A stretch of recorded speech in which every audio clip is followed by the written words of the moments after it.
Kumpirmado na ang collab ni na South Korean rapper Zico at Blackpink Jennie. Inilabas na ang pasilip para riyan.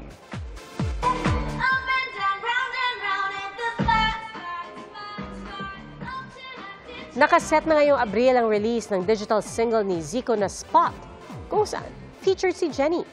Bahagi ito ng 10th anniversary ni Zico.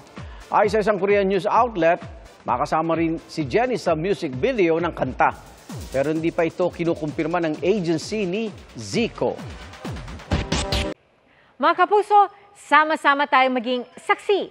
Mag-subscribe sa GMA Integrated News sa YouTube at para sa mga kapuso abroad, samahan niyo kami sa GMA Pinoy TV at sa www.gmanews.tv.